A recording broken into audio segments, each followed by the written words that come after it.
भगवान के मार्ग में चलने वाले सच्चे भक्त में ये 6 गुण दिखाई देते हैं। क्या? पहला, वो सदैव परहित में ही रत होता है, स्वसुख वांछा उसमें नहीं होती, उसका मन और इंद्रियां उसके अधीन होती। जिसका मन अधीन नहीं है वो महाठग है। ये हम महापुरुषों के वचन बोल रहे हैं।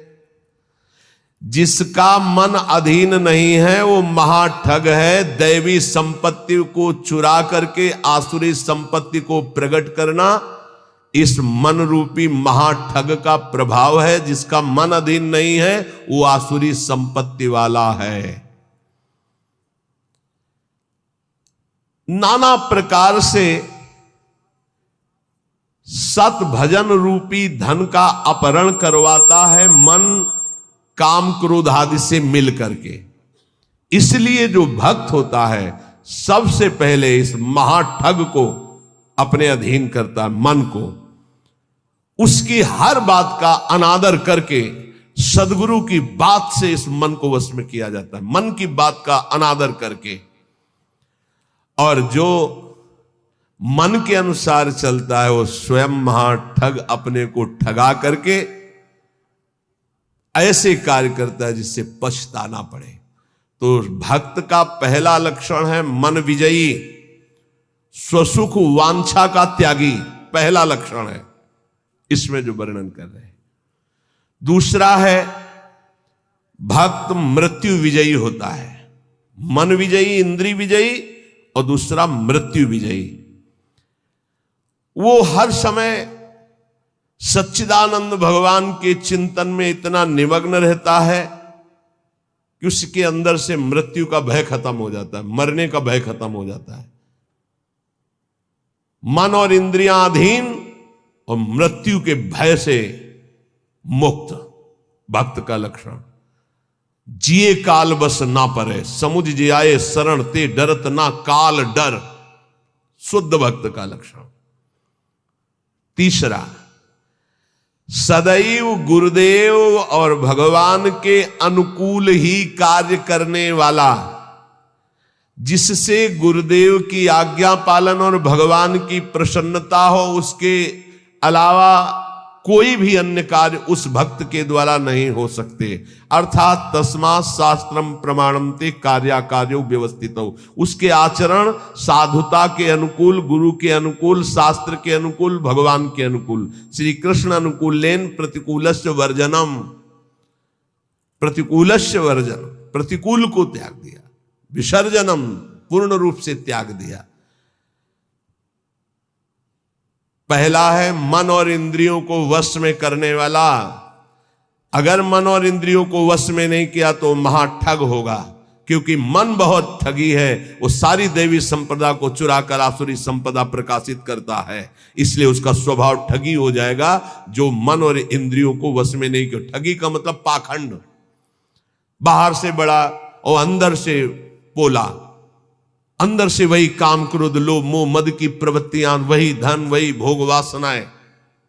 बाना कुछ और है और आचरण कुछ और है। दूसरा है मृत्यु पर विजय प्राप्त की, मृत्यु के भय का नाश हो गया, वही भक्त है।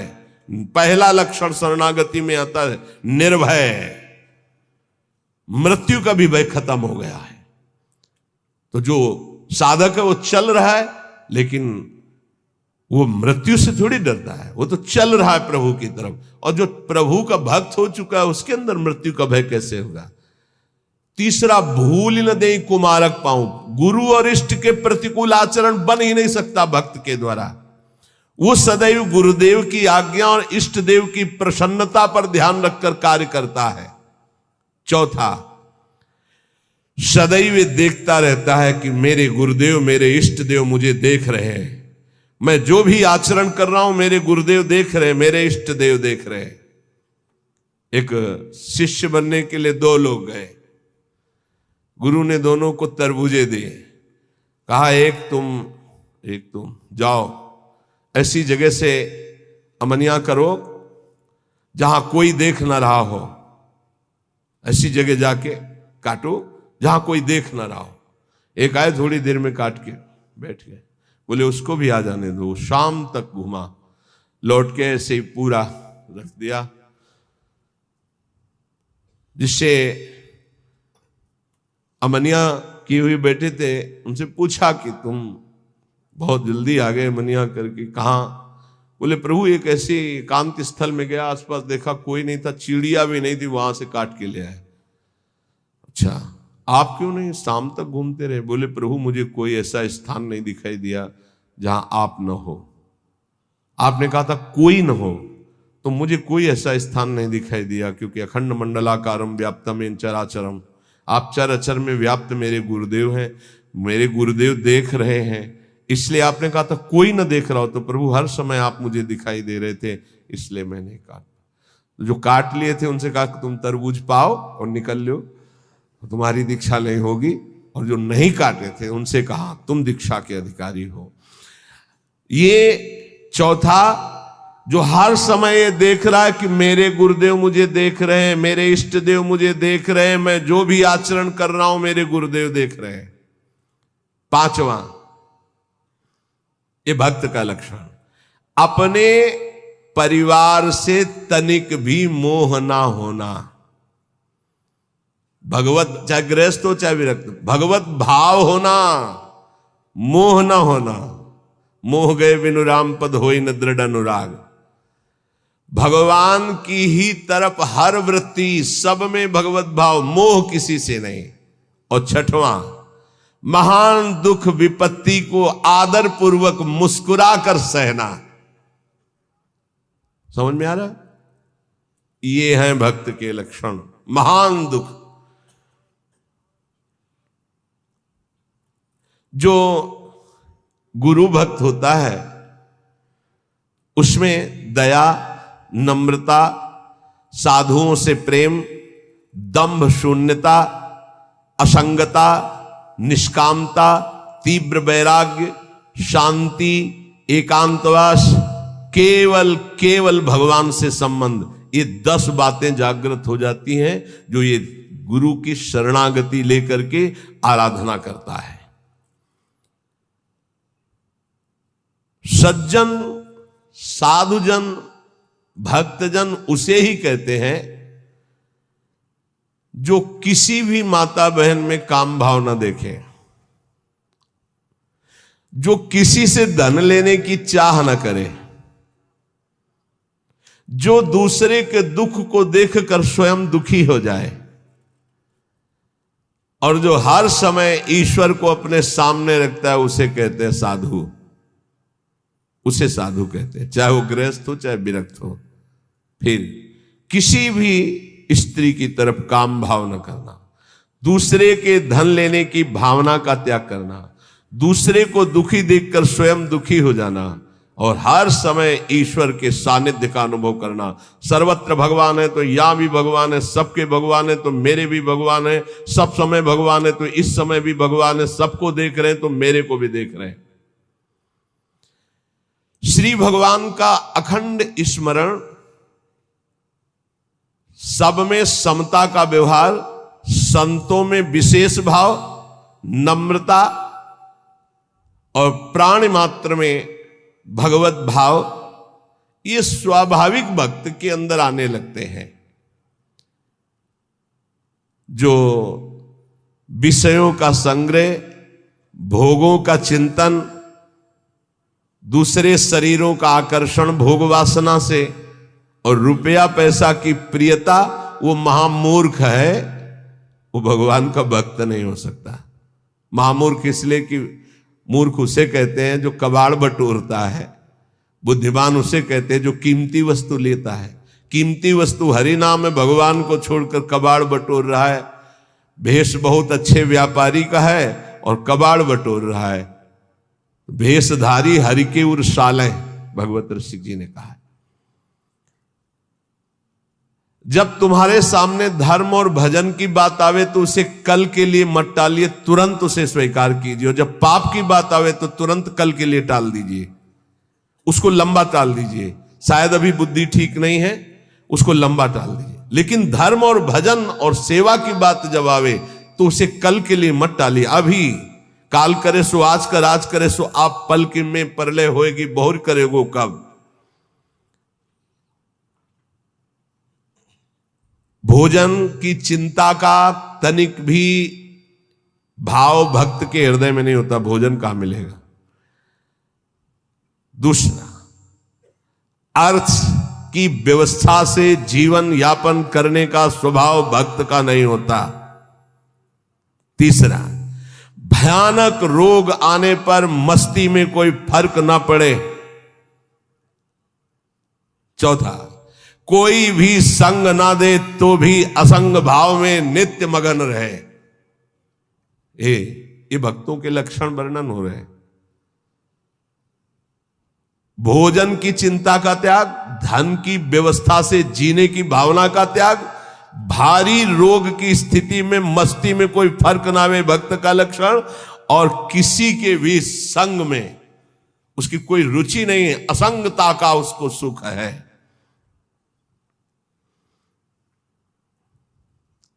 जब हम नए नए संत वेश में थे तो श्री स्वामी ओंकारानंद सरस्वती जी महाराज नजफगढ़, बहुत बड़े महापुरुष थे, उनके दर्शन करने गए तो उन्होंने कहा, अच्छा बेटा संत बन गए हो। पहले से वो कृपा करके घर जाया करते थे, बहुत से संत भगवान जाते थे, तो बहुत अच्छा बहुत अच्छा। देखो बेटा संतों का जीवन, आज उसे लिखा पाया है, हाँ वहां तो उसने समझाया था तो समझ गए। जो संतों में लक्षण,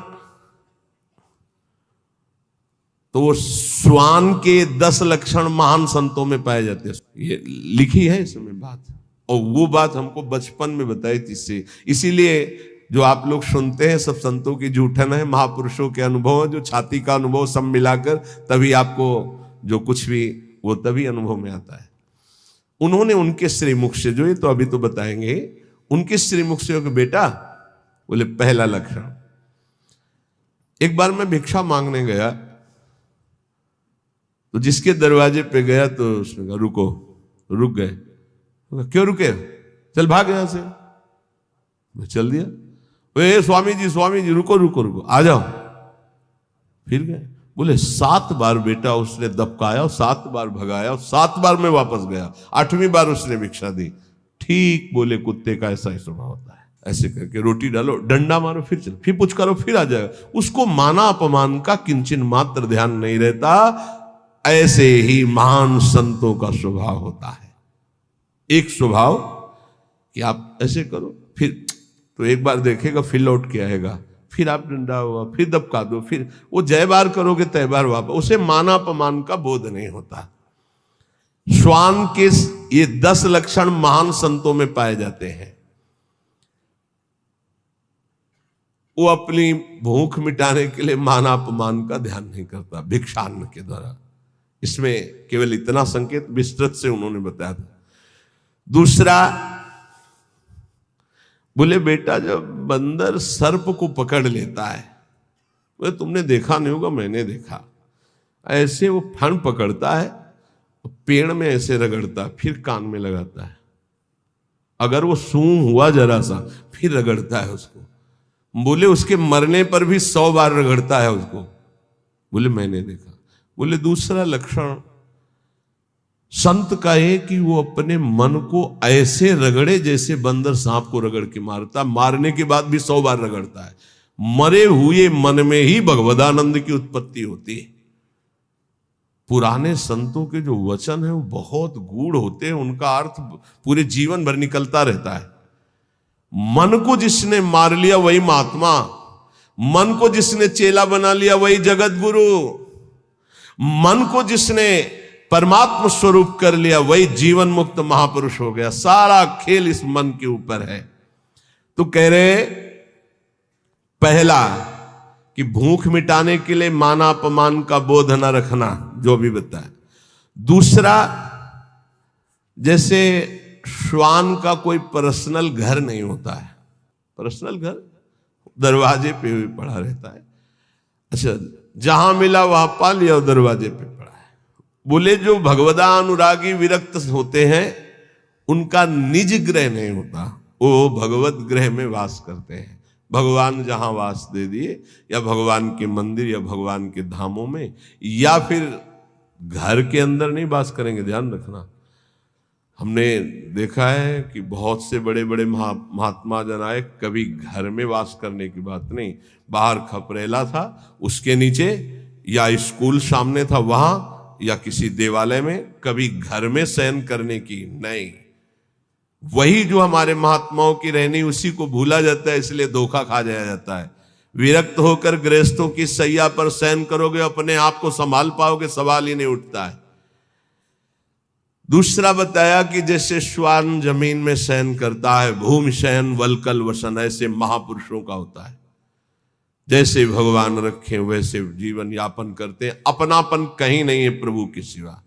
तीसरा, भक्तों की निद्रा कैसी होती है? श्वान निद्रा तथैव च, बिल्कुल तस्मा शास्त्रम प्रमाणम, श्वान निद्रा एकदम सावधान, ऐसी निद्रा, सदा सजग निद्रा में वो रहता है भक्त, सावधानी से। उसका ऐसा सोना नहीं होता कि कुछ कुंभकर्ण के अंश वाली नींद वाले होते हैं। कुंभकर्ण कैसी जगह है जानते? उसके पेट में बड़े बड़े भाले ऐसे सब, हाथी की चिघाड़ कान में। जब भूख लगी, भोजन की खुशबू गई, तब कुछ असर आया उसको कि, तो ऐसे ही जब 11-12 बजे भूख का, तब भले नींद खुले, नहीं तो ऐसे ऐसे महापुरुष हैं कि निद्रा समाधि स्थिति 10-10 बजे तक सोते हैं। हमें लगता है कि अगर परसेंट जोड़ा जाए तो 80% ऐसे सोते हैं। 20% होंगे पूरे देश में जो जगते होंगे 4 बजे 3 बजे और अपनी साधना भजन में, नहीं तो प्राय ऐसे 2 बजे तक मस्ती की और फिर सो गए, 11 बजे तक सो रहे, और भगवान सूर्य उनकी आयु, श्री, कीर्ति, यह सबका अपहरण कर रहे हैं और उनको पता नहीं।